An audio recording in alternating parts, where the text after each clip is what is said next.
आजकल agriculture bills को लेके बहुत सारे प्रोटेस्ट हो रहे हैं। तो इन बिल्स में प्रॉब्लम क्या है, बहुत सारी पॉपुलेशन को ये नहीं पता क्योंकि मेन स्ट्रीम मीडिया इसको कवर नहीं कर रही। तो मैं आज आपसे प्रॉब्लम्स क्या है इस बिल में ये आपसे डिस्कस करूंगा। तो पहले ये समझ लो कि 3 बिल पास हुए हैं। पहला बिल है जो कंपनीज़ को एग्रीकल्चर सेक्टर में आने का मौका दे रहा है, जिसमें कि फार्मर्स के पास ऑप्शन होगा कि वो किसी भी कंपनी में अपनी जो फसल है कहीं भी किसी भी कंपनी को किसी भी अपनी मंडी के अलावा कहीं भी ऑल ओवर इंडिया में बेच सकता है। किसी जैसे अब चाहे तो अंबानी आ सकता है, अंबानी को अपनी फसल बेच सकता है। कि जैसे बिग बाज़ार पहले रिलायंस फ्रेश होता था, तो ऐसे डायरेक्ट जो फार्मर से खरीद के कंपनीज अपने प्रोड्यूस को बेच सकती हैं।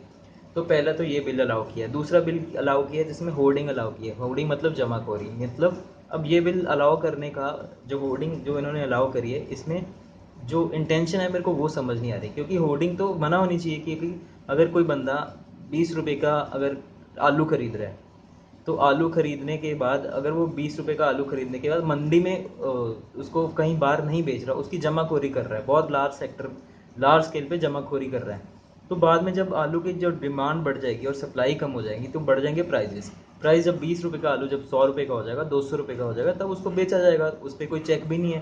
तो अगर जैसे कोई कंपनी कॉरपोरेट इसमें आ जाएंगी इस सेक्टर में, तो वो होर्डिंग कर करके, क्योंकि उनके पास तो वेयर हाउसेज होंगे, उतना इनका बजट इतना ज़्यादा होगा, उनके पास कितने बड़े वेयर हाउसेज होंगे, तो उतनी वेयर हाउसेज में वो कनक को स्टोर कर लेंगे। जब उनकी प्राइस कम होगी तब जब प्राइस कम होगी तब वो किसानों से खरीदेंगे, जब प्राइस ज़्यादा होगी तब वो बाहर अपने प्रोड्यूस को बेचेंगे। तो इस वजह से सारा फ़ायदा तो कॉर्पोरेट ले जाएंगे। दूसरा ये बिल था। तीसरा ये आता है कि बिल है कि कॉन्ट्रैक्ट फार्मिंग अलाउ कर दी है। कॉन्ट्रैक्ट फार्मिंग ये है कि अगर कोई किसान चाहता है कि मैं जो अपनी फसल है, अपनी कोई भी खेत की फसल, वो अपने कोई किसी के साथ कंपनी के साथ टाई अप करके सिर्फ उन्हीं के लिए वो फार्मिंग करे। ऐसे बहुत सारे कॉन्ट्रैक्ट फार्मिंग के हो सकते हैं। लेकिन जब कोई कॉन्ट्रैक्ट होता है जिसमें एक पार्टी बहुत ज़्यादा डोमिनेटिंग पोजीशन में है, एक पार्टी इतना किसान छोटा है जिसके पास सिर्फ 2 किले 2 एकड़ के 3 एकड़ के फार्म्स हैं। अब यूएस की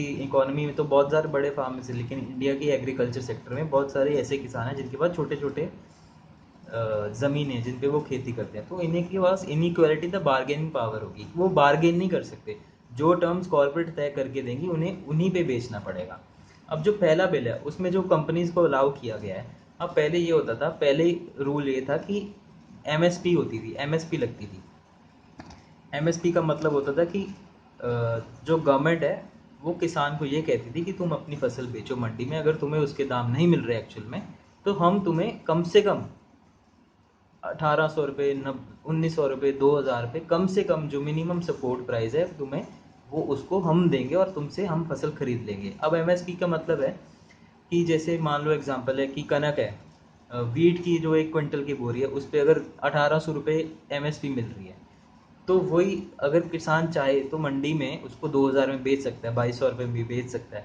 लेकिन अगर उसकी 2200 2000 में नहीं बिक रही, तो कम से कम उसको 1800 में उसकी प्राइस मिलेगी। 1800 कम से कम उसको उस बोरी के मिलेंगे और वो अपनी जो फसल है गवर्नमेंट को बेच देगा और गवर्नमेंट उससे वो खरीद लेगी कम से कम 1800 में। अब पहले तो ये रूल था। अब जब कॉरपोरेट आ जाएंगे तो होगा क्या कि कॉरपोरेट जो है अपनी अलग से मंडी बना लेंगे, मतलब अपनी private Mandi outside the APMC कहीं भी बना लेंगे। अब लोग आप पूछेंगे कि अब वो अपनी मंडी बना लेंगे तो इसमें तो किसान का फ़ायदा है। अब किसान का फ़ायदा कैसे नहीं है, अब मैं वो बताता हूँ। अब जो प्राइवेट मंडी है वो क्या करेंगे, स्टार्टिंग में तो बिल्कुल कोई भी टैक्स नहीं लगाएंगे। अब जो गवर्नमेंट मंडीज होती हैं उसमें पहले बहुत सारे 2% 3% टैक्स लगता है, जिसमें मिडल मैन भी इन्वॉल्व है जो अपनी सर्विस प्रोवाइडिंग के टैक्स देते हैं। अब यही जब वो प्राइवेट मंडी खुलेंगी तब वो पहले कोई टैक्स नहीं लगाएंगे और बहुत जो अच्छे प्राइजेस किसान की अच्छे प्राइजेस पे फसल खरीद लेंगे पहले 2 3 साल। अब होगा क्या कि सारे किसान जो हैं अपनी फसल अपनी प्राइवेट मंडी को बेचेंगे, तो होगा क्या कि जो एपीएमसी का जो इंफ्रास्ट्रक्चर है वो कोलैप्स कर जाएगा। जो इतने सालों से इंफ्रास्ट्रक्चर डेवलप हुआ है वो एकदम से सडन उसका 2 3 साल में जब कोलैप्स होगा, सारी मंडी खत्म हो जाएंगी, सारे आड़ती मिडलमैन खत्म हो जाएंगे। तो किसान के पास जो अभी ऑप्शन बताई जा रही है वो ऑप्शन नहीं रहेगी। वो उसको मजबूरी हो जाएगी कि प्राइवेट प्लेयर्स के पास ही उसको बेचना पड़ेगा, क्योंकि एपीएमसी खत्म हो जाएगी और प्राइवेट प्लेयर्स की पास ही उनको अपना सारी फसल बेचनी पड़ेगी। क्योंकि अब जो पहले ऑप्शन थी अब वो ऑप्शन नहीं रहेगी, क्योंकि जैसे अभी सारे किसान जब 1 2 साल पहले अपनी फसल विलिंगली जो कॉरपोरेट्स को बेचते थे, क्योंकि उनको वहाँ से ज़्यादा पैसे मिलते थे। अब जब मंडी ख़त्म हो जाएंगी तो कॉरपोरेट करेंगे अपनी मनमर्जी। अब जो कहाँ किसान को 1800 रुपये पर क्विंटल के हिसाब से बोरी का मिलना है वीट का, वो सिर्फ उसको 1000 देंगे, 500 देंगे, क्योंकि अब उनके पास फसल है, उन्होंने बो दी। अब वो किसके पास जाएं? अब रह गए तो अब मंडी के पास जा नहीं सकते, मंडी खत्म होगी 2-3 साल में, कॉरपोरेट ने अपनी मोनोपोली करके ख़त्म कर दी। अब रह गया प्राइवेट प्लेयर। अब प्राइवेट प्लेयर्स अपनी मन मर्जी की जो प्राइस है उनको देंगे। अब प्रॉब्लम ये, अब ये समझ लो कि लोग, आप बोलेंगे कि प्राइवेट प्लेयर ऐसा क्यों करेंगे, उनके पास वो कैसे कर सकते हैं। अब मान लो, अब जियो जियो की एग्जांपल ले लो। जियो ने अपना 4G नेट फ्री में ऑल ओवर इंडिया बांटा था, और उस टाइम बांटा था जब हम 3G इंटरनेट के 500-600 रुपये मंथली देते थे। और ये समझ लो कि इनके पास इतना बड़ा बजट होगा कि वो अफोर्ड कर सकते हैं कि पहले 2-3 साल में अगर उनका नुकसान भी हो रहा है वो झेल लेंगे, लेकिन उसके बाद जो उनकी मोनोपोली होगी ना, उनकी मोनोपोली कोई नहीं तोड़ सकता, और फार्मर्स का शोषण होगा और बहुत प्रॉब्लम्स आ जाएंगी। अब पहले क्या होता था कि पहले तो फार्मर की जो फसल पे उस पर लोन भी मिलता था, लोन भी माफ़ हो जाता था। तो ऐसे अब ये क्या करेंगे, तो जब इनकी मोनोपोली हो जाएगी तो लोन भी फार्मर्स को देना शुरू कर देंगे जिनके साथ इन्होंने कॉन्ट्रैक्ट फार्मिंग करी है। अब जैसे लोन देने शुरू करेंगे, फार्मर लोन रीपे नहीं कर पाएगा, क्योंकि inequality in the bargaining power होगी, इंटरेस्ट रेट बहुत आएंगी, हाई होंगे, कोर्ट्स में फार्मर जा नहीं सकता, इनका उनके पास पैसा नहीं होगा। तो होगा क्या, एक्चुअल में उनकी ज़मीनें जब्त कर ली जाएंगी। जैसे अब पे नहीं कर सकता तो उनकी ज़मीन रख लेंगे, अपनी ज़मीन मॉर्गेज रख देंगे, गिरवी रख देंगे, तो सारी ज़मीनें आ जाएंगी कॉर्पोरेट के पास। तो ये सारे पॉइंट्स हैं जिन पे फार्मर्स प्रोटेस्ट कर रहे हैं, लेकिन ये आप सारे पॉइंट्स मेन स्ट्रीम मीडिया आपको नहीं दिखाएगा। अब आ जाओ, क्या प्राइवेट पे एमएसपी नहीं लगती? क्या प्राइवेट प्लेयर्स को एमएसपी देना ज़रूरी नहीं है कि जब वो किसान की फसल होगी? नहीं, इसका आंसर है नो। एमएसपी का जो कॉन्सेप्ट है वो सिर्फ गवर्नमेंट एपीएमसी मंडीज पे लगती है। सिर्फ अगर इतना अलाउ कर दें कि जो प्राइवेट प्लेयर्स हैं उनको भी एमएसपी से नीचे प्राइस नहीं देना, उसको भी एमएसपी का कम से कम प्राइस देना ही, मिनिमम सपोर्ट प्राइस। अगर प्राइवेट प्लेयर्स की जो खरीदारी होगी एग्रीकल्चर जो प्रोडक्ट्स हैं फ्रॉम द फार्मर्स, अगर वो खरीदेंगे तो उनको भी कम से कम एमएसपी देना ही पड़ेगा, मिनिमम सपोर्ट प्राइस। मान लो 1800 रुपये का क्विंटल के हिसाब से अगर वो कनक खरीद रहे हैं, तो उनको 1800 रुपये देना ही पड़ेगा एज एन एमएसपी, उससे कम में वो नहीं देंगे। यही फार्मर्स डिमांड कर रहे हैं, लेकिन यही जो डिमांड है उन फार्मर्स की मानी नहीं जा रही, इस वजह से बहुत सारे प्रोटेस्ट हो रहे हैं। अब मोदी जी वहाँ पे उल्टा कह रहे हैं कि अपने मन की बात में कि भाई ये बिल बहुत फ़ायदेमंद है। अब मान लेते हैं हम कि बिल बहुत फ़ायदेमंद है, लेकिन 3 ऐसी चीज़ें हैं जो मेरे को मजबूर कर रही हैं ये मानने के लिए कि बिल फ़ायदेमंद क्यों नहीं है। अब मैं आपको वो बताता हूँ। ये 3 चीज़ें रिलेटेड है कि जिस हिसाब से पार्लियामेंट में बिल पास हुआ है, वो मेलाफाइड इंटेंशन दिखा रही है, बोनाफाइड इंटेंशन नहीं दिखा रही। पहले पार्लियामेंट में कैसे बिल पास हुआ, लोकसभा में जब बिल पास हो गया, तब जब राज्यसभा में बिल पास होना था तो वॉइस वोट के थ्रू बिल पास कराया गया। अब वॉइस वोट का मतलब कि जिस, अब जब वो बोलेंगे पार्लियामेंट में, स्पीकर पूछेगा कि यस, जो बिल के फेवर में है वो यस बोले, जो बिल के फेवर में नहीं है वो नो बोले।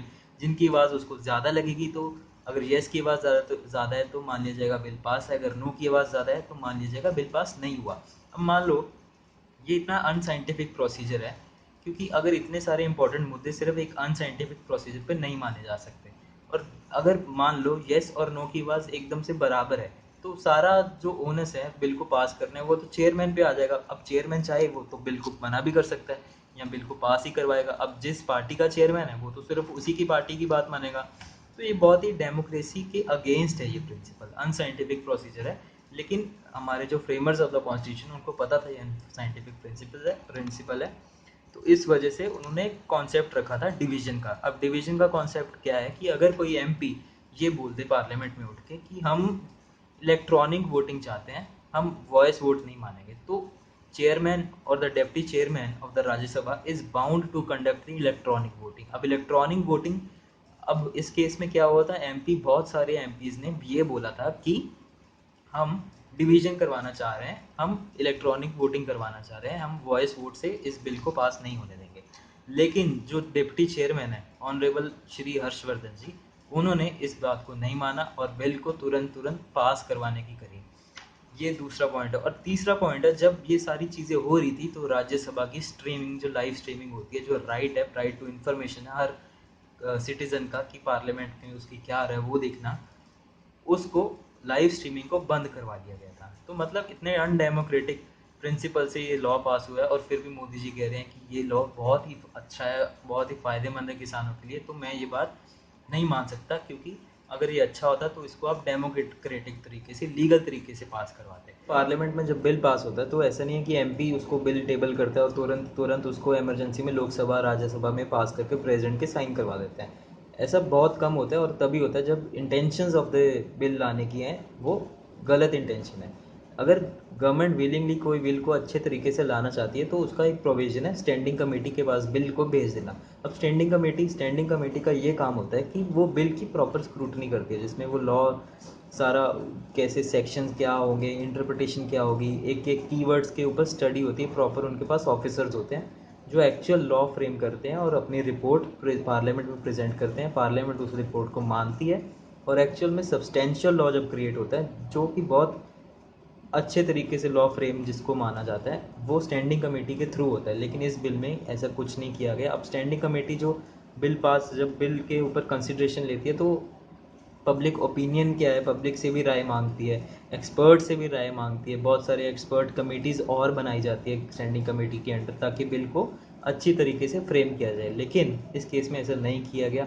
किसी भी फार्मर सोसाइटी को कंसिडर नहीं किया गया बिल लाने से पहले।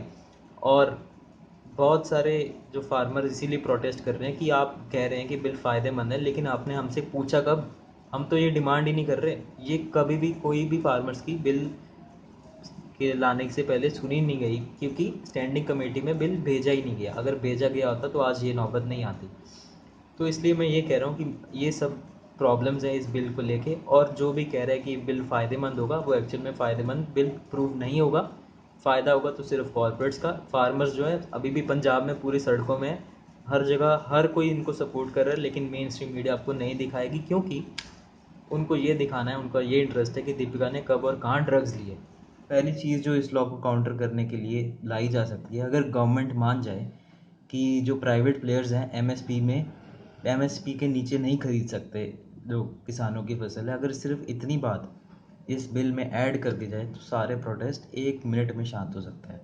अगर मान लो गवर्नमेंट ये बात नहीं मानती तो दूसरी चीज़ है, हम सुप्रीम कोर्ट में जा सकते हैं और इस बिल को टेक्निकलिटी के जो ग्राउंड होते हैं उस पर चैलेंज कर सकते हैं। वो कैसे कर सकते हैं कि यूनियन लिस्ट में 6 ऐसी एंट्री दे रखी हैं जिसमें ये डिफाइंड है कि एग्रीकल्चर के रिलेटेड कोई भी लॉ सेंट्रल गवर्नमेंट नहीं बना सकती एग्रीकल्चर रिफॉर्म से लेके। लेकिन स्टेट लॉ में सारी पावर्स अथॉरिटी जो है लॉ बनाने की स्टेट लिस्ट में दे रखी है और स्टेट गवर्नमेंट के पास फुल अथॉरिटी है एग्रीकल्चर रिलेटेड लॉ बनाने की। और इसके रिलेटेड 8 एंट्रीज मिलती हैं। 6 एंट्री यूनियन लिस्ट में ऐसी हैं जो बताती हैं कि यूनियन गवर्नमेंट एग्रीकल्चर पर लॉ नहीं बना सकती, लेकिन 8 से भी ज़्यादा होगी शायद, मेरे को अभी इतना ज़्यादा नहीं इसके बारे में पता। 8 से ज़्यादा ऐसी एंट्री हैं जो ये स्टेट लिस्ट में ऐसी एंट्री है जो ये बताती हैं कि सिर्फ state government has the authority to make laws related to agriculture. अब इस ग्राउंड को लेके हम सुप्रीम कोर्ट में जाके इस लॉ को अनकॉन्स्टिट्यूशनल डिक्लेयर करवा सकते हैं। तो पर आपके लिए ये जानना बहुत ज़रूरी है, क्योंकि ये जो हो रहा है बहुत ही अनडेमोक्रेटिक हो रहा है और ब्लैक लॉ है। ये जो पास किया गया बहुत ही अनडेमोक्रेटिक तरीके से पास किया गया। इसलिए मैं चाह रहा हूँ कि आप सबको पता हो, क्योंकि अगर आप अवेयर रहेंगे तभी ये देश तरक्की कर सकता है। इसलिए आप ज़्यादा से ज़्यादा शेयर करें और सबको बताएं कि एक्चुअल में प्रॉब्लम क्या आ रही है, क्योंकि मेरे को पता है बहुत सारे लोगों को नहीं पता, क्योंकि मीडिया इसको कवर नहीं कर रहा। इसलिए आप इसको शेयर करें। Thank you very much.